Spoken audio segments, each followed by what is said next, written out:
الله أكبر الله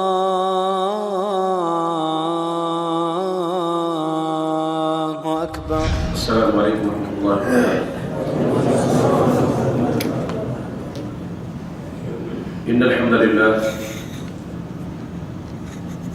لله نحمده ونستعينه ونستغفره ونعوذ بالله من شرور أنفسنا ومن سيئات أعمالنا. من يهده الله فلا مضل له ومن يضلل فلا هادي له. وأشهد أن لا إله إلا الله وحده لا شريك له وأشهد أن محمدا عبده ورسوله. أما بعد فإن خير الحديث كتاب الله وخير الهدي هدي محمد صلى الله عليه وسلم وشر الأمور محدثاتها وكل محدثة بدعة وكل بدعة ضلالة وكل ضلالة في النار. فأعوذ بالله السميع العليم من الشيطان الرجيم من همزه ونفخه ونفثه. بسم الله الرحمن الرحيم. إن عدة الشهور عند الله 12 شهرا. ہر قسم کی حمد و ثنا اللہ رب العالمین کے لیے خاص ہے، جو حکم الحاکمین مالک الملک، اس ساری کائنات کو اکیلا بنانے والا، اس کا نظام چلانے والا، ساری مخلوق کو رزق عطا کرنے والا، سب کا مشکل کشا اور حاجت روا ہے. پھر انگنت لا تعداد، بے حد و حساب، بے شمار، بے انتہا صلاۃ و سلام تمام انبیاء کرام علیہ السلام کے لیے، بالخصوص سب سے زیادہ امام الانبیاء جناب محمد رسول اللہ صلی اللہ تعالی علیہ وآلہ وصحبہ وسلم کی ذات گرامی کے لیے. اس مختصر حمد و ثنا اور صلاۃ و سلام کے بعد یہ محرم الحرام کا مہینہ شروع ہو چکا ہے. اسلامی کیلنڈر اور تاریخ کے لحاظ سے یہ اسلامی سال کا، ہجری سال کا پہلا مہینہ ہے، اور یہ دن اور رات کا نظام اللہ رب العالمین نے ہی بنایا اور اللہ تعالیٰ نے ہی چلایا ہے.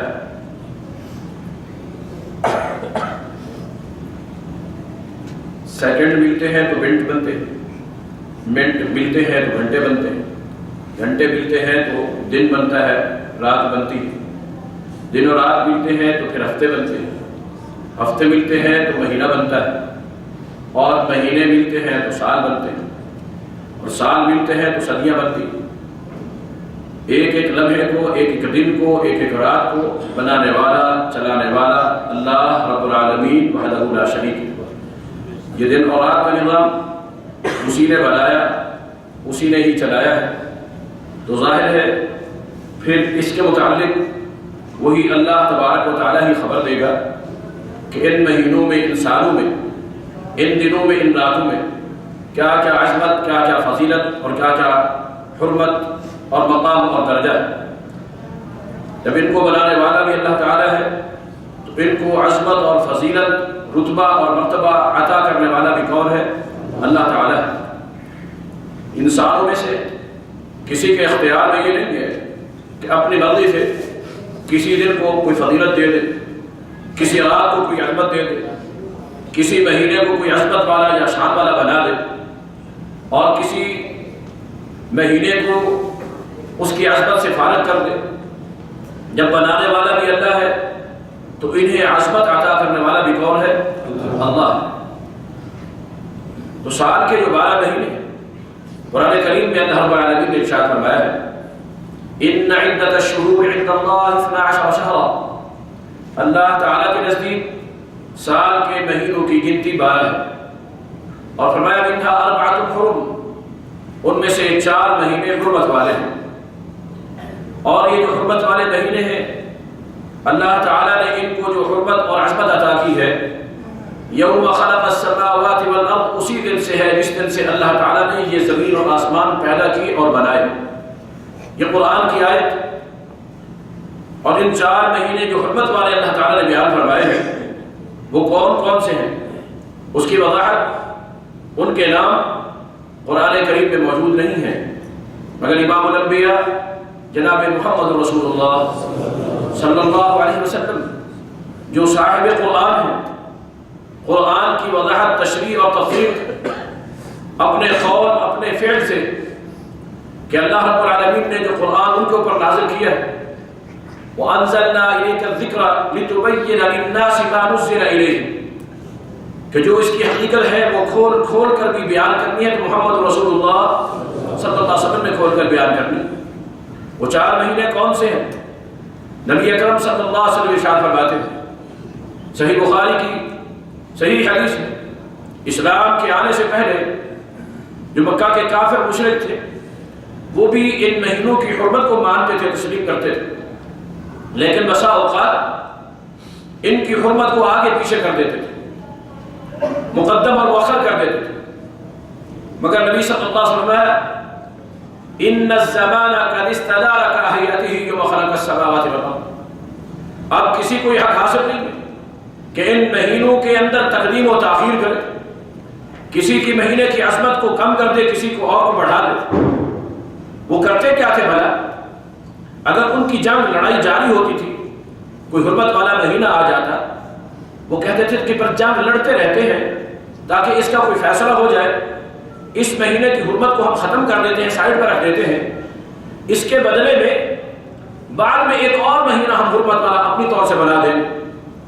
یہ اسے نسیء کہا جاتا ہے قرآن میں، اور اللہ رب العالمین نے فرمایا ہے کہ انما النسیء زیادۃ فی الکفر، کہ کسی مہینے کی حرمت کو ختم کر کے کسی دوسرے مہینے میں لے جانا جو حرمت والا نہیں ہے، اور جو حرمت والا ہے اس کی حرمت کو تبدیل کر دینا، یا جو حرمت والا نہیں ہے اس کو حرمت والا بنا دینا، یہ کفر ہے، اور کفر کے اندر بھی آگے حد سے بڑھ جانا ہے۔ تو کسی بھی دن کو، کسی بھی رات کو، کسی بھی مہینے کو ہم اپنی طرف سے کوئی عظمت نہیں دے سکتے، عظمت وہی ہوگی جو اللہ تعالیٰ دے گا، یہ جو جناب محمد رسول اللہ صلی اللہ علیہ وسلم دیں گے۔ تو یہ نبی صلی اللہ علیہ وسلم نے ان حرمت والے مہینوں کے متعلق فرمایا، وہ کون کون سے ہیں؟ فرمایا ثلاث متوالیات، 3 مہینے مسلسل پے در پے لگاتار کنٹینیو ایک دوسرے کے ساتھ ملے ہوئے جڑے ہوئے، اور وہ کون کون سے؟ فرمایا ذو القعدہ و ذو الحجہ و محرم، ذو القعدہ کا مہینہ، ذو الحجہ کا مہینہ اور محرم کا مہینہ، یہ 3 مہینے حرمت والے۔ اور فرمایا وہ رجب، 4تھا مہینہ رجب والا ہے۔ یہ 4 مہینے جو قرآن نے فرمایا ہے کہ یہ حرمت والے، احترام والے، عزت والے۔ اور میرے بھائیوں، اگر ہم ان 4 مہینوں کے اوپر غور کرتے ہیں تو جناب محمد رسول اللہ صلی اللہ علیہ وسلم نے جو فرمایا 3 مہینے متواتر، ایک ذو القعدہ، ایک ذو الحج اور ایک محرم، اگر ہم ان کے اوپر غور کرتے ہیں، اصل بات کیا ہے؟ اصل بات یہ ہے کہ ذو الحج کا جو مہینہ ہے، ایک مہینہ اس سے بھی پہلے ذو القعدہ کا حرمت والا، اور ایک مہینہ اس کے بعد محرم کا بھی حرمت والا، اور بذات خود ذو الحج کا مہینہ بھی حرمت والا ہے۔ اور ان حج کے مہینوں میں سے اور ان حرمت والے مہینوں میں سے سب سے عظمت والا، سب سے زیادہ حرمت والا مہینہ وہ ذو الحجہ ہے۔ اور ذو الحج کو بھی جو حرمت ملی ہے وہ کس کی وجہ سے؟ بیت اللہ الحرام کی وجہ سے۔ بیت اللہ کی طرف جو لوگ حج کرنے کے لیے جاتے ہیں وہ احرام باندھ کے اللہ تبارک و تعالیٰ کی طرف سے ایک حرمت میں داخل ہو جاتے ہیں، اور اس حرمت کی بنا حج کرنے کے لیے آنے والے بھی اور حج کر کے واپس جانے والے، ان کے لیے لازمی طور پر تحفظ کی ضرورت تھی، ان کو حرمت دینا مقصود تھا۔ اور آپ جانتے ہیں آج کل چاہے اسباب ذرائع اتنے وسیع ہو چکے ہیں، جدید ترین ہو چکے ہیں، تیز ترین ہو چکے ہیں، مگر اس کے باوجود بھی ابھی بھی ہم پرسوں مکہ میں تھے، ابھی کچھ حاجی باقی تھے، مہینہ ہو چکا مگر ابھی تک وہ اپنے گھروں کو واپس جا سکے نہیں۔ آنے والے بھی رمضان مبارک کے بعد سے آنا شروع کر دیتے، ایک مہینہ پہلے حرمت والا، تاکہ حج کے لیے آنے والے امن اور سکون اور سلامتی کے ساتھ حج کے لیے آئیں، اور ان کو راستے میں کسی قسم کا کوئی نقصان نہ پہنچے، ان کی جان بھی محفوظ، ان کا مال بھی محفوظ، ان کا خون بھی محفوظ، یوں عزت کے ساتھ، احترام کے ساتھ وہ حج کے لیے آئیں، اور پھر حج کرنے کے بعد بھی امن اور سکون اور حفاظت کے ساتھ خیر و عافیت سے اپنے گھروں میں احترام کے ساتھ واپس چلے جائیں۔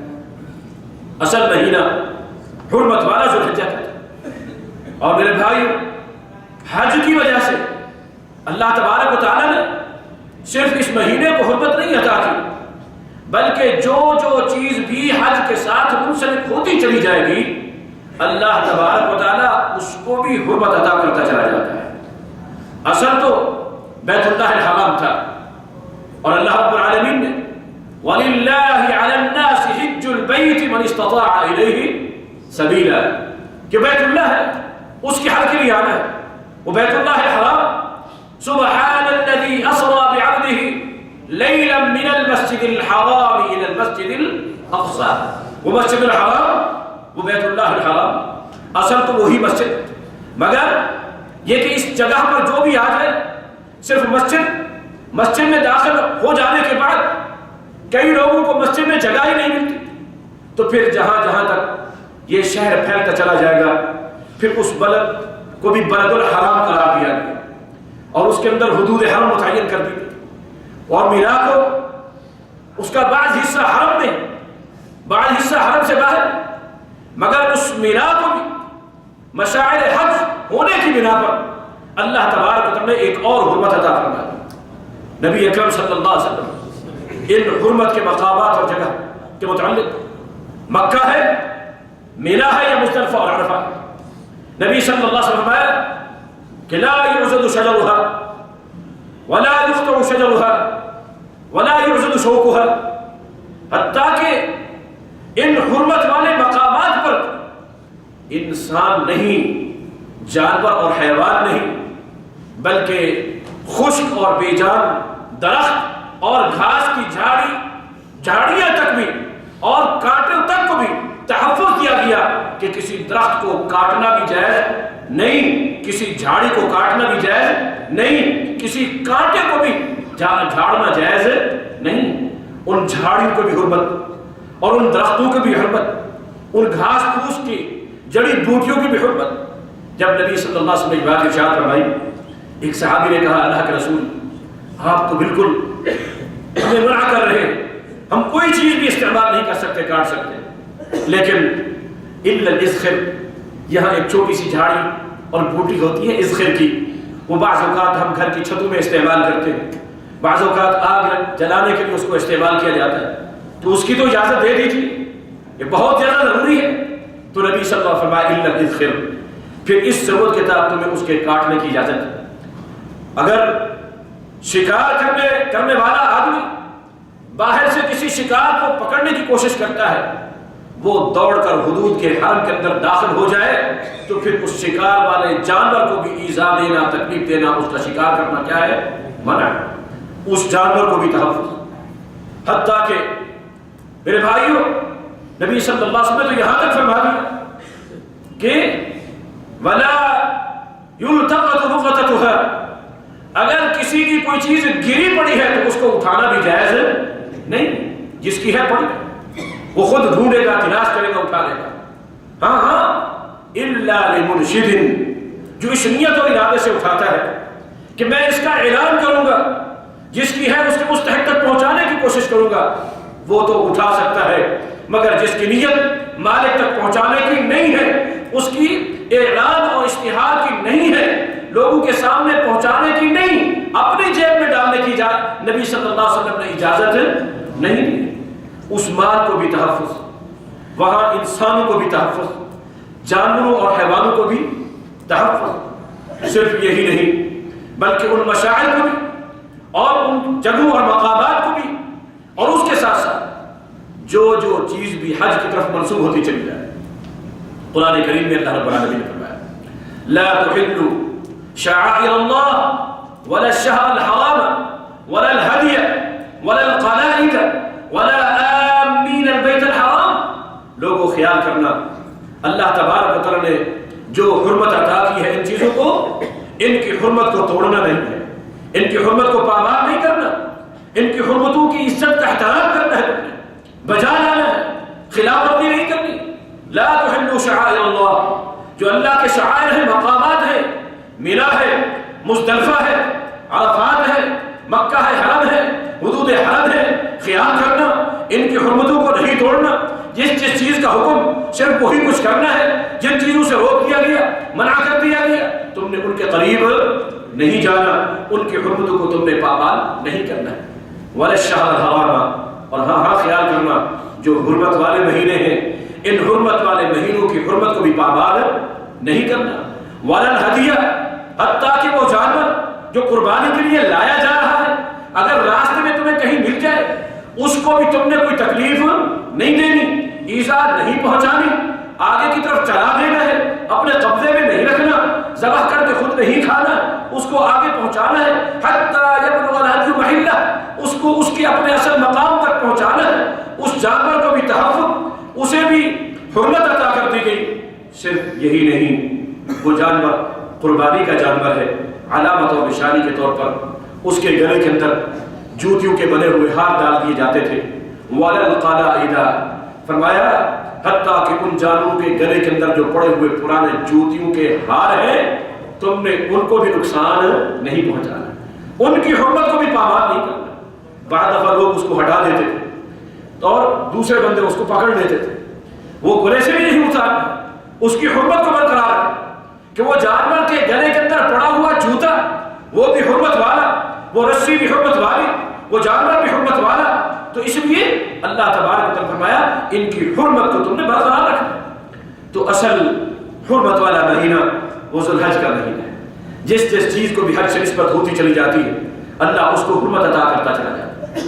تو اس لیے ایک مہینہ پہلے اور ایک مہینہ بعد محرم کا، اس کو اللہ تبارک و تعالیٰ نے جو حرمت عطا کی ہے یہ حج کی وجہ سے کی ہے۔ ہمارے ہاں عام طور پر اس محرم کے مہینے کو مقدس مہینہ سمجھا جاتا ہے، عزت و احترام والا مہینہ، اور پھر عزت اور احترام کی بھی جاتی ہے۔ کیسے کیا جاتا ہے؟ جی جناب یہ محرم کا مہینہ پر گانے والے نہیں بھی جاتے، خیال کرنا۔ اور میرے بھائیو گانے بجانے ویسے ہی کیا ہے، بولے حرام ہے، نبی صلی اللہ علیہ وسلم سے منع کیا، بلکہ فرمایا بعثت لأکثر المزامیر، مجھے تو اللہ تعالیٰ نے بھیجا ہی اس لیے ہے کہ میں یہ گانے بجانے، ساز سرنگی ڈھول تباشے اس انداز کی جتنی چیزیں ہیں ان کو توڑ دوں، ان کو ختم کرنے کے لیے، ان کو نیست و نابود کرنے کے لیے مجھے بھیجا گیا۔ اور نبی صلی اللہ علیہ وسلم نے عام حالات میں بھی ساز کی سرنگی کی آواز کو سننا بھی گوارا نہیں کیا۔ نبی صلی اللہ علیہ وسلم مدینے کی گلی سے گزر کر جا رہے تھے، وہ بعض روایات میں آتا ہے کہ یہودیوں کا محلہ تھا، وہاں سے ساز اور سرنگی کی آواز آ رہی تھی، اور یہاں سے پتہ چلا کہ اس انداز کی آوازیں مسلمانوں کے محلوں سے نہیں آتی تھی۔ کن کے محلوں سے آتی تھی؟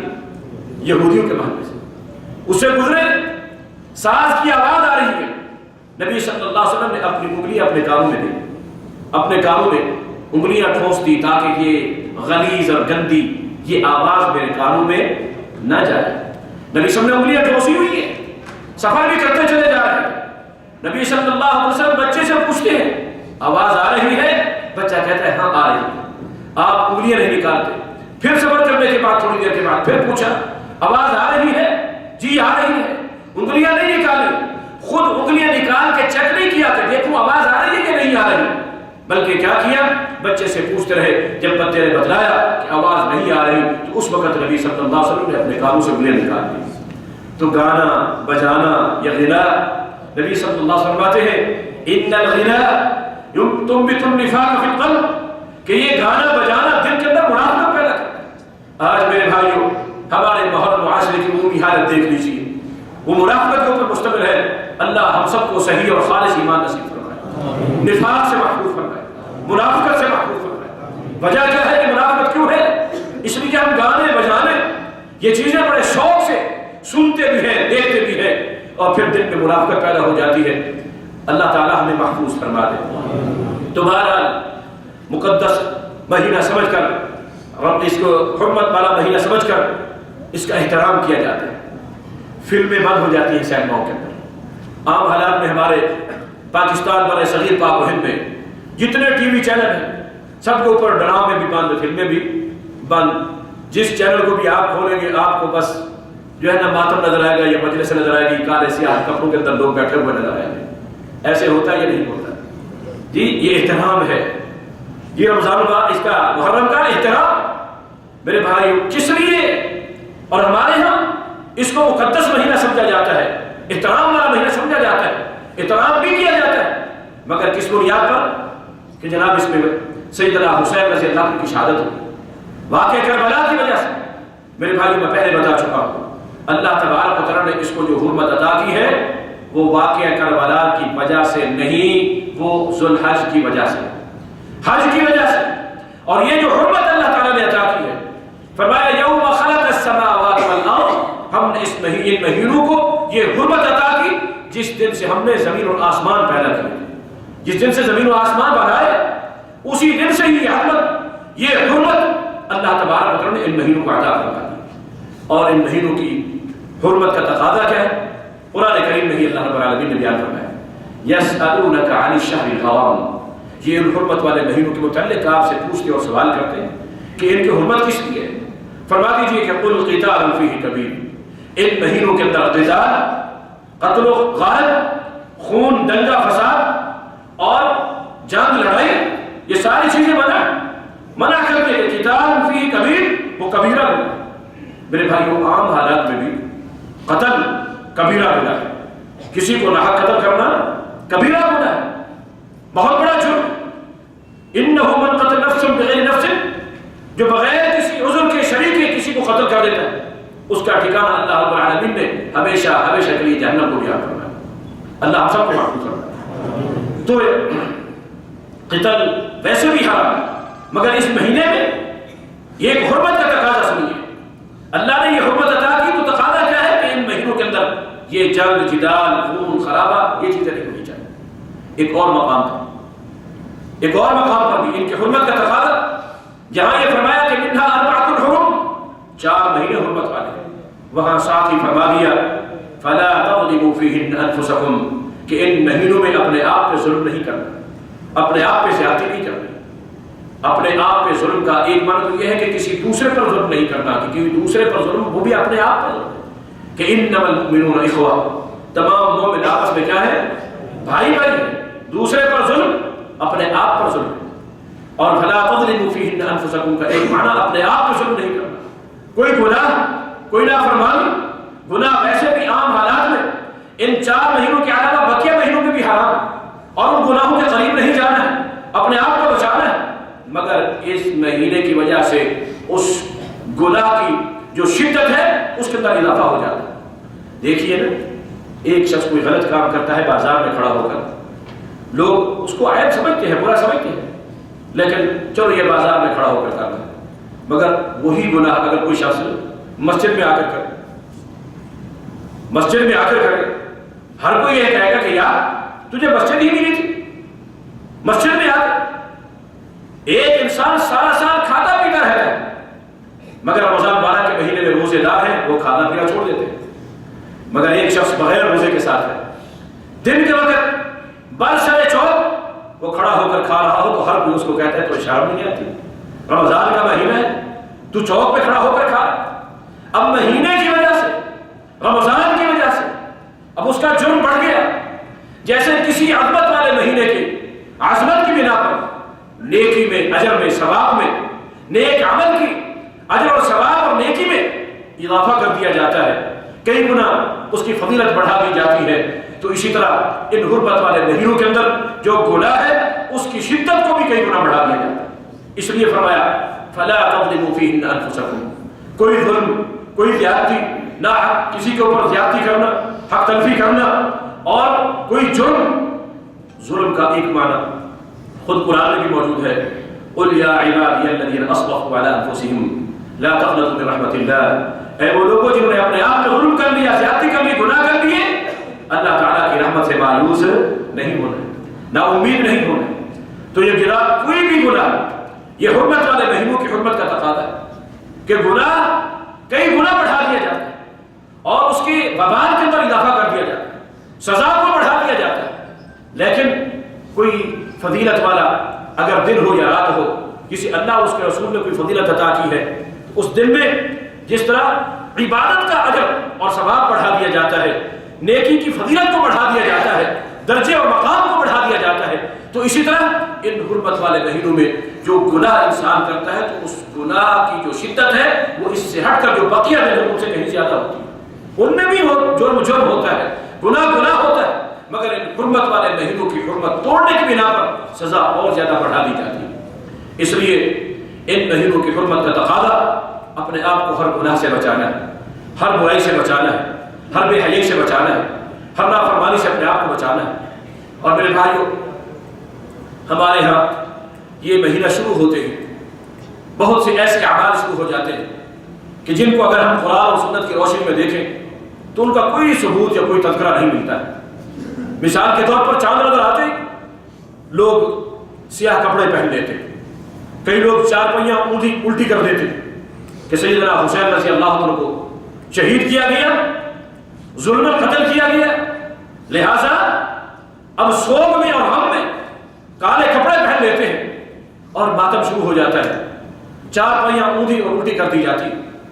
میرے بھائیوں، سیدنا حسین رضی اللہ تعالی عنہ اللہ تعالیٰ نے بہت بڑا مقام عطا کرنا ہے۔ نبی صلی اللہ علیہ وسلم فرماتے ہیں یہ میری خوشبو ہے، اور فرمایا کہ یہ سیدہ شباب اہل جنہ، یہ جو جنتی نوجوان ہیں ان جنتی نوجوانوں کے یہ سردار ہیں میرے دونوں بیٹے سیدنا حسن اور حسین رضی اللہ عنہ۔ نبی صلی اللہ علیہ وسلم نے جامع ترمذی کی حدیث اپنے اہل بیت میں قرار، اور اہل بیت وہ ہے کہ جن کے متعلق اللہ تعالیٰ نے قرآن کریم میں فرما دیا وَيُطَهِّرَكُمْ تَطْهِيرًا کہ اللہ تعالیٰ نے انہیں پاکیزہ کر دیا ہے، ہر عیب سے، ہر گناہ سے، نقصان سے اللہ تعالیٰ نے انہیں پاک کرا دیا۔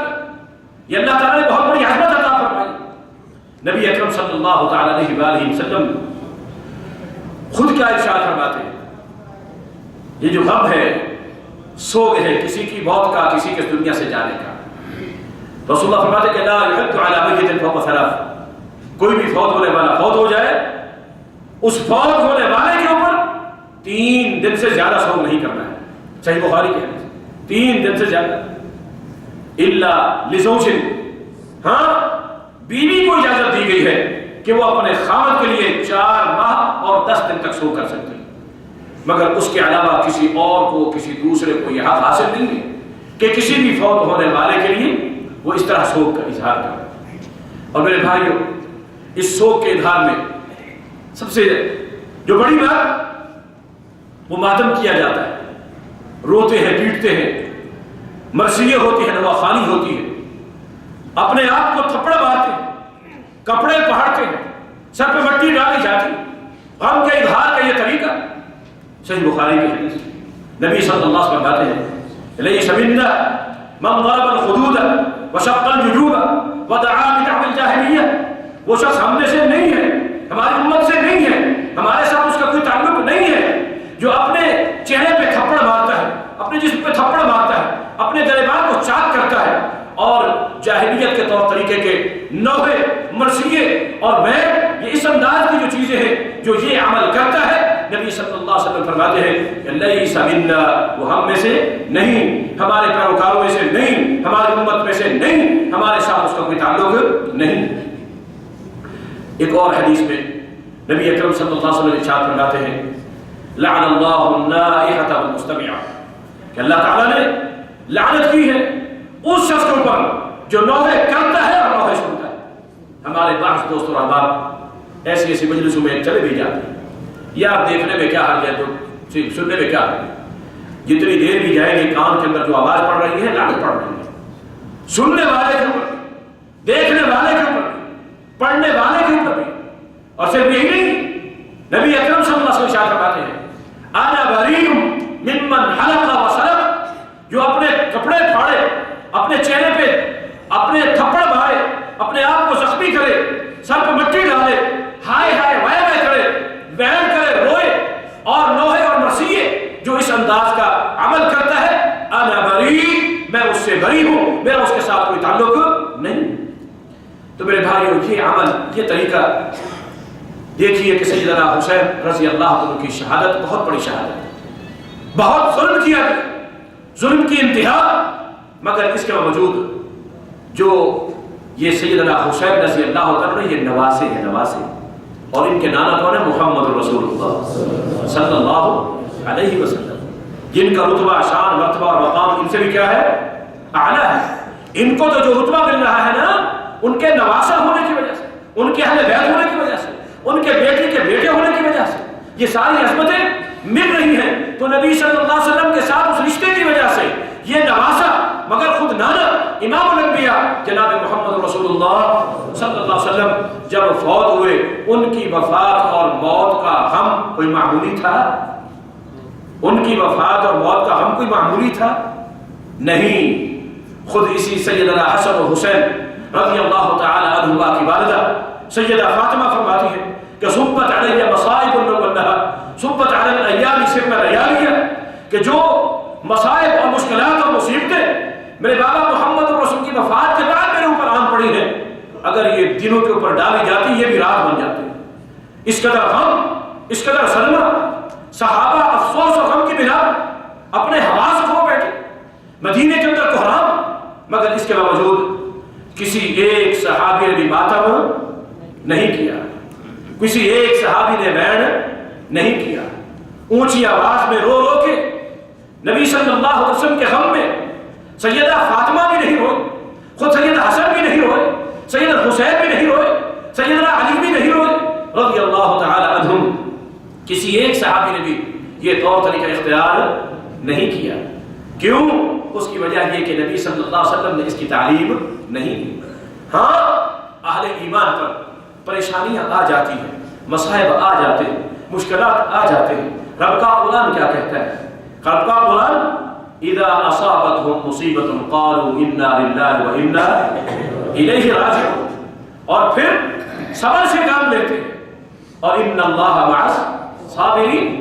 مشکل آ جائے، دکھ آ جائے، غم آ جائے، غم بہت بڑا، لیکن اس کے باوجود قرآن کا تعلیم دیتا ہے، قرآن تعلیم دیتا ہے یا ایھا الذین آمنوا استعینوا بالصبر والصلاۃ۔ ایمان والو، تم نے صبر کرنی ہے، صبر کرنا ہے، نماز پڑھنی ہے، غم اور فکر کو دور کرنے کے لیے اللہ کے ساتھ اپنا تعلق جوڑنا ہے۔ یہاں کیا ہے؟ پیٹتے پیٹتے نماز ہی ضائع ہو جاتی ہے، نمازیں ہی ضائع ہو جاتی ہیں۔ میرے بھائیوں، اللہ تبارک و تعالیٰ کے پیارے پیغمبر جناب محمد رسول اللہ صلی اللہ علیہ وسلم کا اپنا بیٹا ابراہیم نبی صلی اللہ علیہ وسلم کی گود میں فوت ہوا۔ نبی صلی اللہ علیہ وسلم گود میں لے کر بیٹھے ہیں، اس کے ہونٹ ہل رہے تھے، سانس آ رہی تھی، جا رہی تھی، آنکھیں پلکیں جھپک رہی تھی، سینے کی دھڑکن چل رہی تھی۔ اچانک سینے کی دھڑکن بند ہو گئی، آنکھیں پتھرا گئی اور سانس آنا بند ہو گیا، رک گیا۔ نبی کا بیٹا نبی صلی اللہ علیہ وسلم کی گود میں ابراہیم چھوٹا سا وہ فوت ہو گیا۔ نبی صلی اللہ علیہ وسلم دیکھ رہے ہیں، آنکھوں سے آنسو بہنے پڑے، بے ساختہ آنسو بہنے لگے۔ کچھ ساتھیوں نے دیکھا اور کہا انت تنہنا وتبکی، آپ ہمیں تو منع کرتے ہیں کہ کوئی بھی غم ہو، موت ہو، فوت ہو، رونا نہیں ہے، آپ ہمیں منع کرتے ہیں اور آپ خود رو رہے ہیں، آنکھ سے آنسو بہ رہے ہیں۔ فرمایا ان العین تدمع والقلب يحزن، دل میں غم ہوتا ہے، آنکھ سے آنسو بہتے ہیں۔ ولا نقول الا ما يرضى به ربنا، لیکن اپنی زبان سے کوئی ایسی بات نہیں کہیں گے جس سے اللہ ناراض ہو جائے، جس سے اللہ ناراض ہو جائے، اللہ کے فیصلے پہ راضی رہے، صبر کے ساتھ اور شکر کے ساتھ۔ تو میرے بھائیوں، سوگ کے نبی صلی اللہ علیہ وسلم والے صرف 3 دن ہیں، اس کے زیادہ کسی کے اوپر سوگ نہیں کرنا چاہیے، اور کسی بھی فوت ہونے والے کے موت پانے والے کے اوپر۔ مگر سیدنا حسین رضی اللہ تعالی عنہ تو شہید کیے گئے۔ کیا کیے گئے؟ شہید کیے گئے۔ اور شہید کیا ہوتے ہیں؟ بولو وَلَا تَقُولُوا لِمَنْ يُقْتَلُ فِي سَبِيلِ اللَّهِ أَمْوَاتٌ، انہیں مردہ نہ کہو، مردہ نہ کہو، بل احیاء، وہ کیا ہے؟ زندہ ہے۔ وہ کیا ہے؟ زندہ ہے۔ تو زندہ کا بھی ماتم ہوتا ہے، زندہ کا پرسہ ہوتا ہے، جی، زندہ کے نوحے ہوتے ہیں، زندہ کے مرثیے ہوتے ہیں، اس کے اوپر پیٹا جاتا ہے، رویا جاتا ہے؟ نہیں۔ پھر شہادت تو ایک اعزاز ہے، شہادت تو ایک اعزاز ہے، امتیاز ہے، ایک درجہ اور مقام کو پانا ہے جس کی تمنا جناب محمد رسول صلی اللہ علیہ وسلم فرماتے رہے کہ لا وددت ان اقتل فی سبیل اللہ ثم احیا ثم اقتل ثم احیا ثم اقتل، میں محمد رسول کا دل چاہتا ہے اللہ کی راہ میں شہید کیا جاؤں، پھر زندہ کیا جاؤں، پھر شہید کیا جاؤں، پھر زندہ کیا جاؤں، پھر شہید کیا جاؤں، پھر زندہ کیا جاؤں۔ یہ مقام ہے، یہ درجہ ہے، یہ ایک اللہ کی طرف سے انعام ہے، اور ایک بہت بڑی اللہ تعالیٰ کی طرف سے ایک تقدیر ہے جس کو یہ کہا جا سکتا ہے کہ ایک گریڈ ہے، ایک درجہ ہے، ایک اعلیٰ۔ تو کسی اعلیٰ درجے کے اوپر پہنچنے کا غم، بولو، کسی اونچی فضیلت کو حاصل کرنے کا غم نہیں ہوتا۔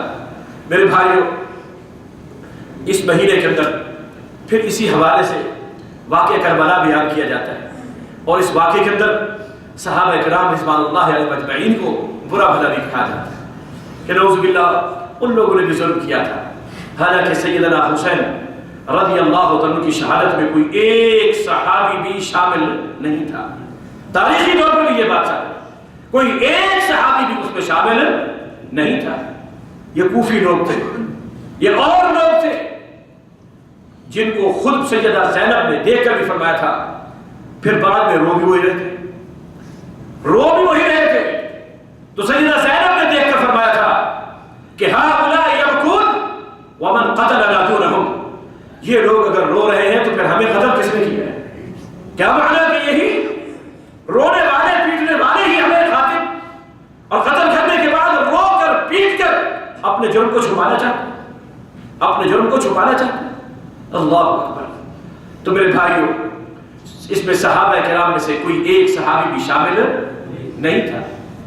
اس کی آڑ میں صحابہ کرام کو برا بھلا کہا جاتا ہے، نعوذ باللہ من ذالک۔ حالانکہ امام الانبیاء جناب محمد رسول اللہ صلی اللہ علیہ وسلم فرماتے ہیں صحیح بخاری کے لا تسبوا اصحابی، کہ لوگوں خیال کرنا میرے صحابہ کو ساب اور شتم نہیں کرنا، گالی گلوچ نہیں، اور صرف یہی نہیں، جامع ترمذی کی حدیث ہے، فرمایا اللہ اللہ فی اصحابی، لوگوں خیال کرنا اللہ سے ڈرنا ڈرنا ڈرنا، 3 دفعہ فرمایا اللہ سے ڈرنا، خیال کرنا میرے صحابہ کو میرے بعد اپنے گالی گلوچ کا نشانہ نہیں بنانا، ان کو میرے گالی گلوچ کا نشانہ نہیں بنانا میرے بعد۔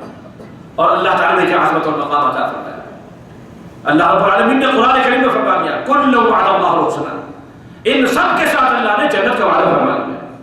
اللہ ان سے رضی اللہ عنہم ورضوا عنہ، السابقون الاولون من المهاجرین والانصار والذین اتبعوهم باحسان رضی اللہ عنہم ورضوا عنہ، جن سے اللہ راضی ہو چکا اور ان کو گالیاں دیجیے، ان کو برا بھلا کہا جائے، اور پھر میرے اور آپ کے ایمان کا وہ حصہ ہے فَإِنْ آمَنُوا بِمِثْلِ مَا آمَنْتُمْ بِهِ فَقَدْ اهْتَدَوْا۔ میرے بھائیو، اللہ تبارک و تعالیٰ ہم سب کو دین صحیح طور پر سمجھنے کی اور اس پر عمل کرنے کی توفیق عطا فرمائے۔ اسی واقعہ کربلا کے اندر یہ کہانی ابھی بیان کی جاتی ہے، ان کو پیاسا رکھا گیا، بھوکا رکھا گیا، پانی نہیں پینے دیا گیا، روکا گیا، ہوگی بات، پیاس ہوگی ان کو، پانی روکا گیا ہوگا ان کا، اس میں کوئی شک نہیں ہے۔ اور پھر اس بنا پر مختلف سبیلیں لگائی جاتی ہیں، ٹھنڈے پانی کی، کہیں شربت کی، کہیں جناب دودھ سوڈے کی، کہیں کسی چیز کی، کہیں کسی چیز کی، دیگے نظر کے طور پر، نیاز کے طور پر، منت کے طور پر، منوتی کے طور پر، یہ سارا کچھ کیا جاتا ہے یا نہیں کیا جاتا؟ میرے بھائیو، یہ کس کی سبیل لکھا ہوتا ہے؟ سبیل حسین، سبیل حسین رضی اللہ تعالیٰ۔ حالانکہ اللہ رب العالمین نے قرآن کریم میں کیا فرمایا؟ وَأَنفِقُوا فِي سَبِيلِ اللَّهِ، اگر اللہ کا دیا ہوا مال اور رزق خرچ کرنا ہے تو کس کی سبیل میں؟ اللہ کی سبیل، اللہ کے نام پر، اللہ کو راضی کرنے کے لیے، اللہ تعالیٰ کی رضا کے لیے، یا اللہ کے راستے میں اللہ کے نام پر خرچ کرنا ہے جو کچھ بھی ہے۔ مگر یہاں پر کیا ہے؟ غیر اللہ کے نام پر، غیر اللہ کے نام پر جانور بھی ذبح کیے جاتے ہیں، نظریں نیازیں بھی دی جاتی ہیں، چیزیں بھی بانٹی جاتی ہیں، مٹھائیاں اور مختلف قسم کی چیزیں، یہ سارا کچھ۔ حالانکہ قرآن کریم میں اللہ رب العالمین نے فرما دیا انما حرم علیکم المیتۃ والدم ولحم الخنزیر وما اہل بہ لغیر اللہ، جیسے خنزیر حرام ہے اور خون حرام ہے، اسی طرح فرمایا جس چیز کے اوپر اللہ تعالیٰ کے علاوہ کسی اور کا نام دے دیا جائے وہ چیز بھی کیا ہے؟ حرام۔ میں نہیں کہہ رہا، میرے علماء یا مفتیان نہیں کہہ رہے ہیں، یہ کون فرما رہا ہے؟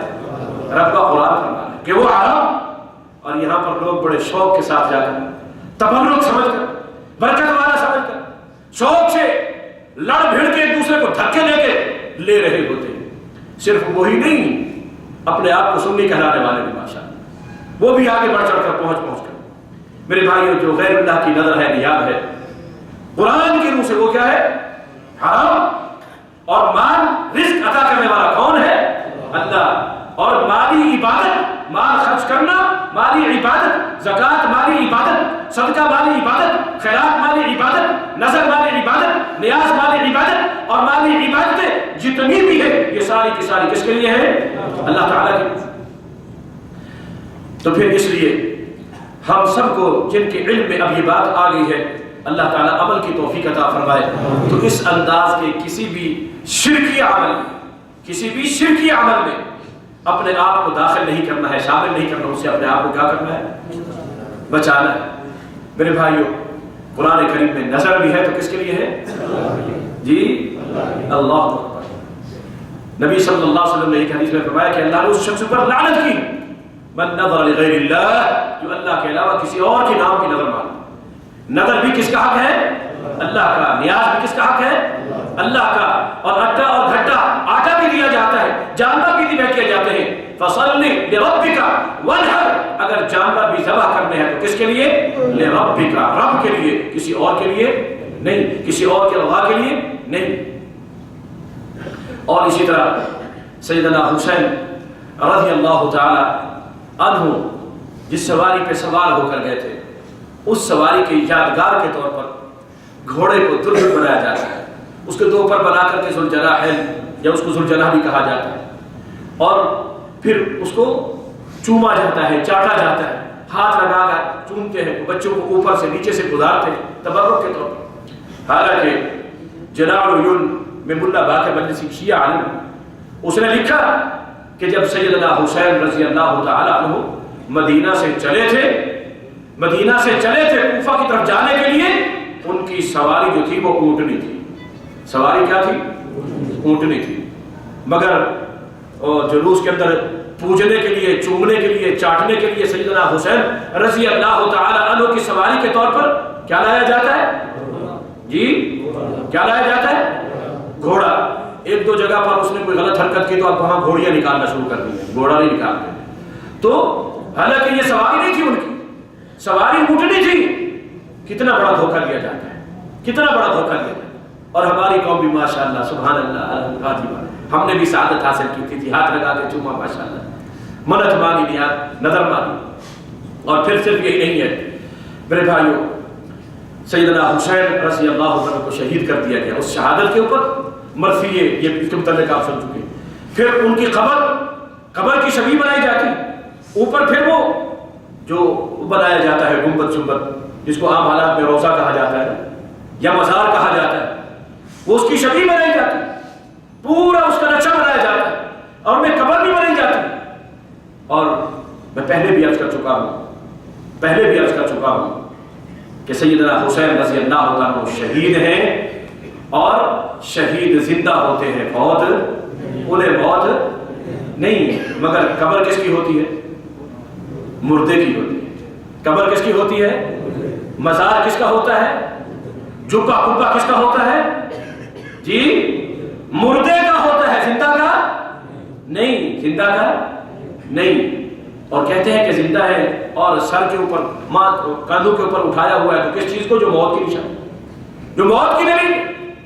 ہمارے پاس بھائی نبی صلی اللہ علیہ وسلم کی پیدائش کا میلاد تھا، ماشاءاللہ جشن بھی مناتے ہیں اور جلوس بھی نکالتے ہیں، تو جلوس نکالتے ہوئے آگے کیا اٹھایا ہوا ہوتا ہے؟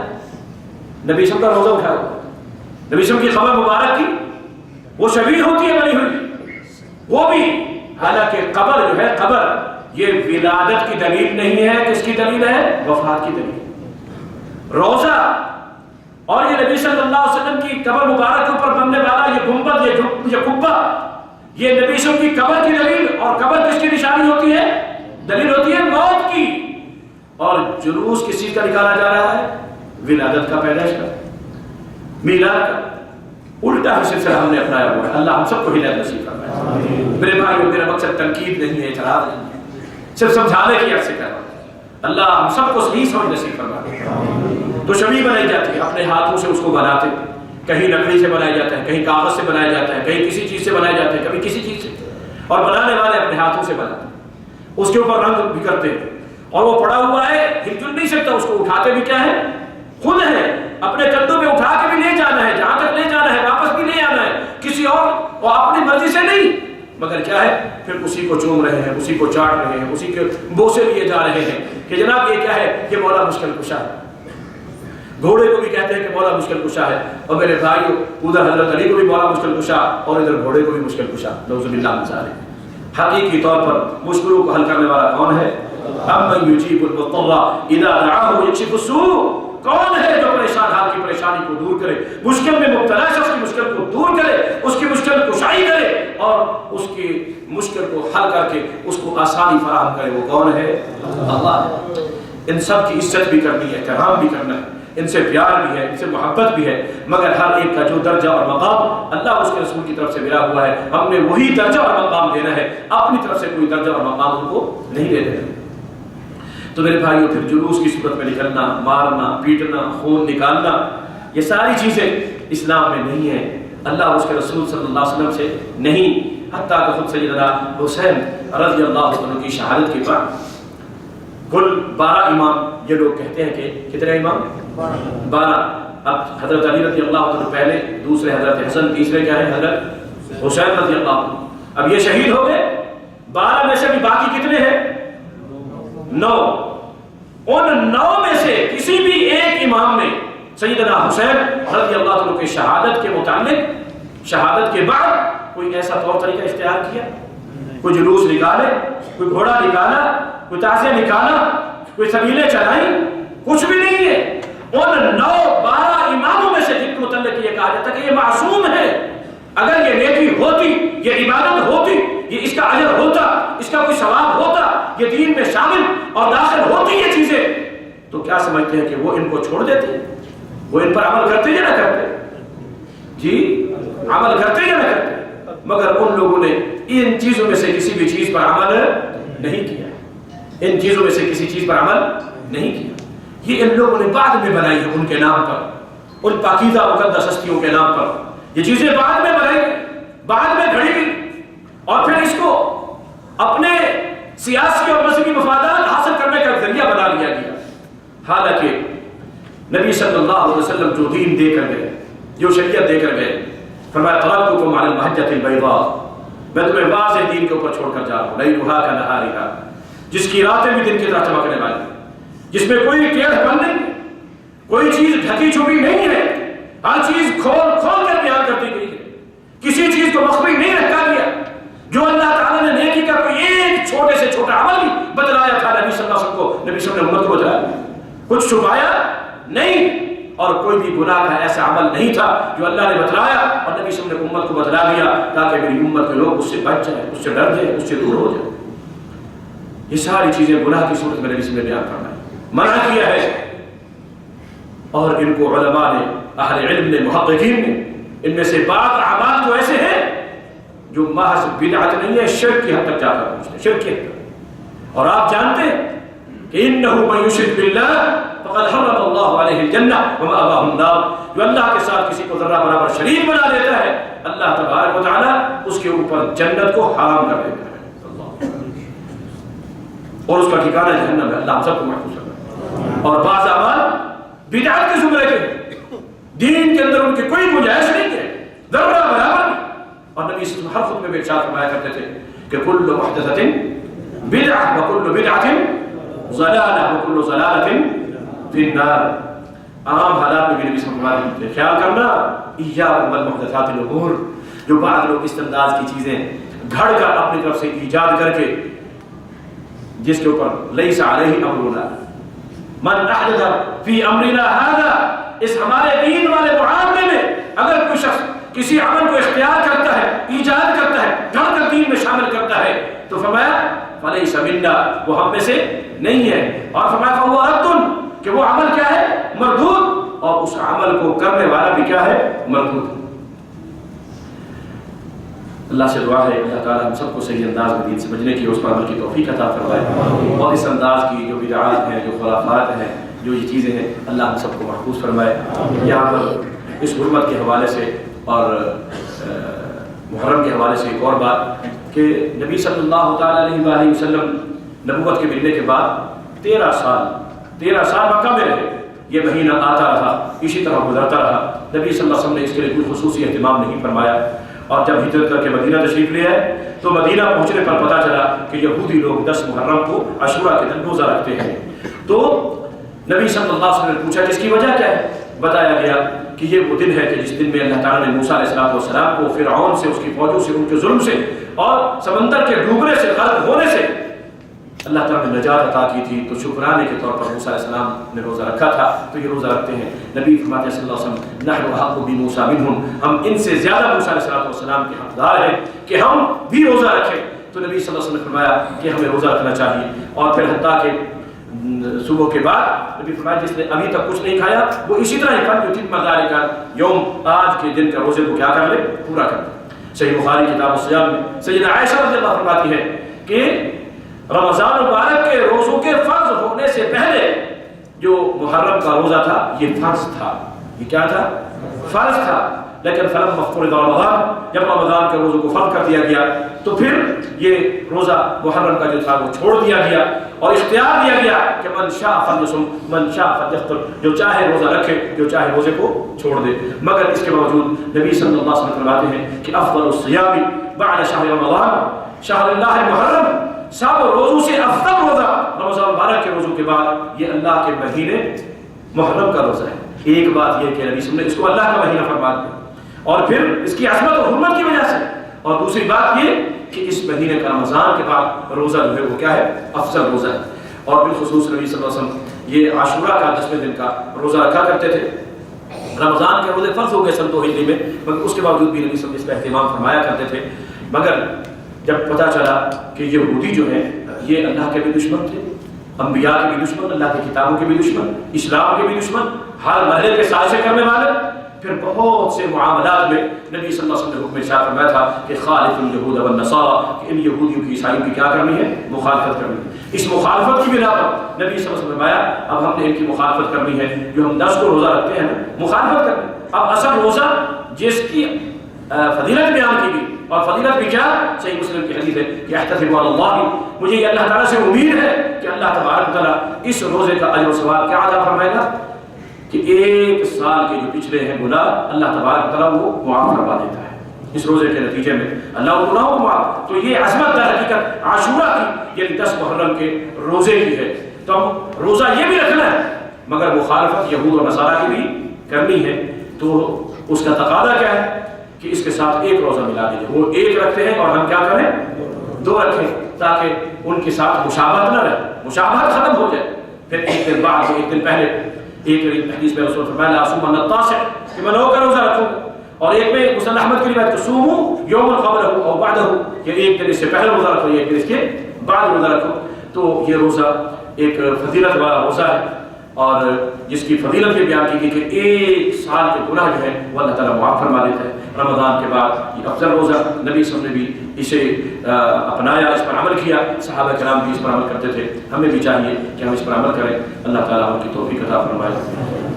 سبحانک اللہم و بحمدک، اشہد ان لا الہ الا انت، استغفرک و اتوب الیک۔ جزاکم اللہ خیرا۔